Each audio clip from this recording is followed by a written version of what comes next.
Hey everyone, it's me, Kel. Thank you for joining us here. This is Duff's Enchanted Podcast. I'd like to talk to you about something here before we dive in. I want to invite you to connect with me a little more personally. It's a brand new Facebook webpage. I've been posting on there, but I haven't actually introduced it yet. It's a place where you and we can connect and talk deeper. If there's a book you want me to read and review and give you my honest review, it's an encouraging place for us to share your story, for me to share my story, and us to have a conversation. Just go on Facebook and look up Duff's Enchanted Nook Podcast. You'll find me. Okay? All right, let's get into it. Today I want to share a book that really shook me up. Very thick book. It's over 300 pages long. And more importantly, I'm going to show you how I feel about reading this book. This book's called Breaking the Habit of Being Yourself by Dr. Joe Dispenza. Yeah, that title hit me too.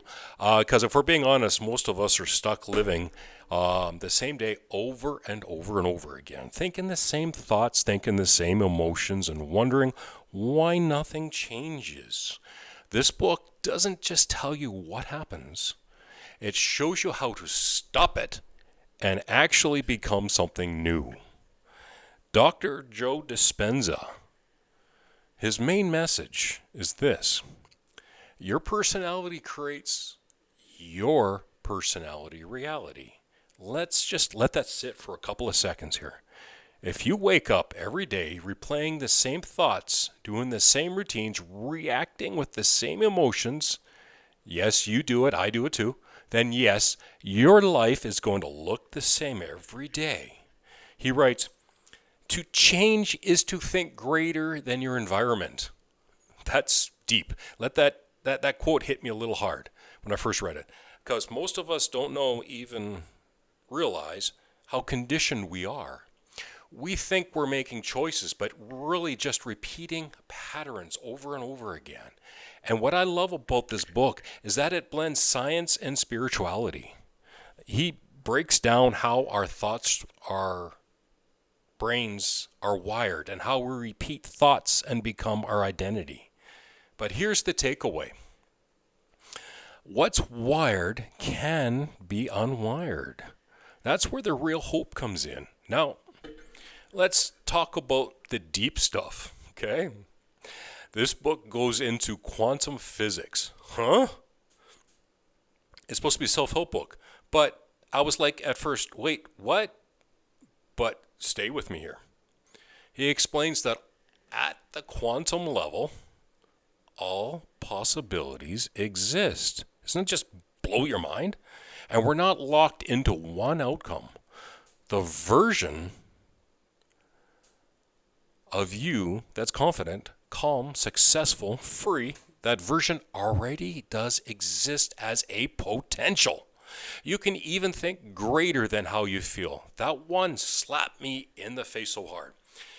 Because I've tried thinking positively before, you have as well, but when you still feel unworthy, anxious, or frustrated deep down, your body drags you right back to your old self. Dispenza teaches that we can't wait for life to change so we can feel better. We have to feel better first so life can change. That means feeling gratitude before the miracle. Feeling freedom before the debt is paid. Feeling love before the relationship shows up. Okay? Now let's talk about the part that shifted things for me in this book. Meditation. Not just sitting quietly. This is about entering the unknown. Disconnecting from the world around you, your body, your time, your environment, and accessing a space where you can rewire your identity. He calls it becoming no one, nowhere, in no time. And I'll be real, at first I really totally didn't get it. But once I tried the meditation thing, something kind of changed. If you start by observing your old self, the thoughts and habits that keep you stuck, then you become to mentally rehearse the version of you that wants to be. And if you do it with emotion, with feeling, your brain doesn't know the difference between the memory of the past or the vision of the future. That's how transformation starts. The moment you decide to change, get ready to be uncomfortable. That's because your body's addicted to old emotions, stress, guilt, and anger. But with practice and consistency, you can literally teach your body how to feel something new. I can tell you in my truth, this book made me feel very uncomfortable at first, but in the best way.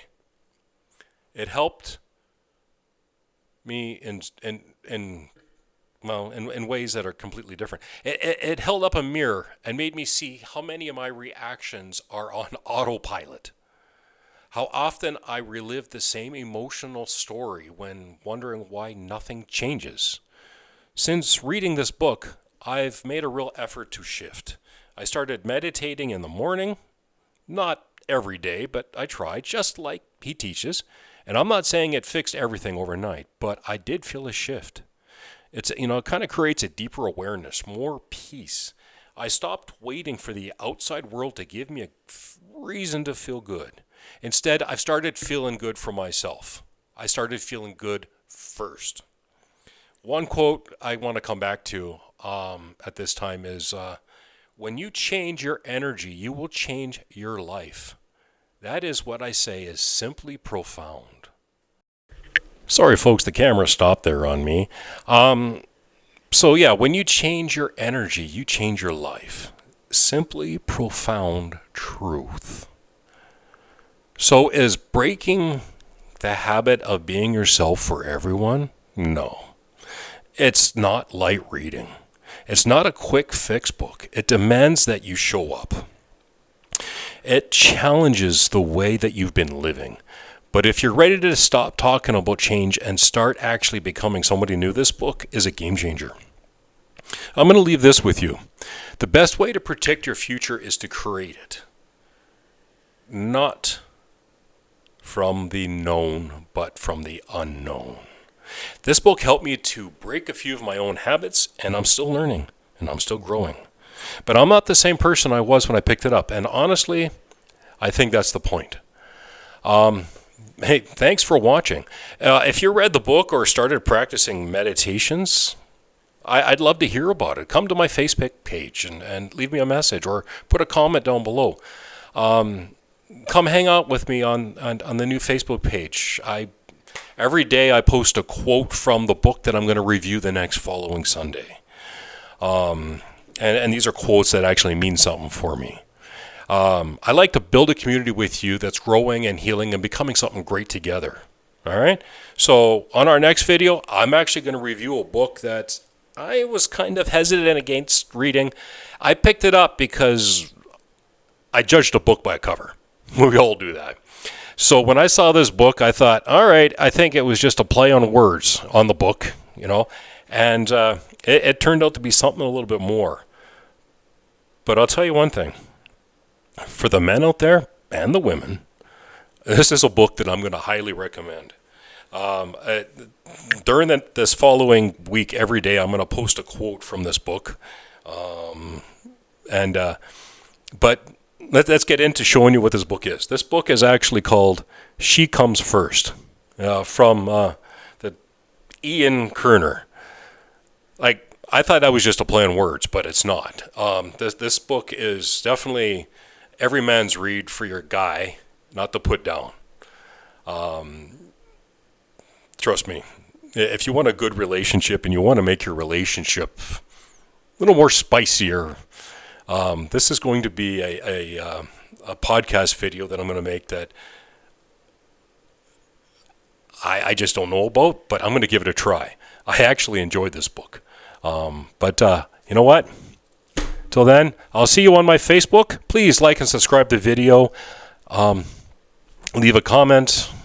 Come to my Facebook page and join me. Other than that, you guys take care and have yourself a good day. God bless. Bye-bye.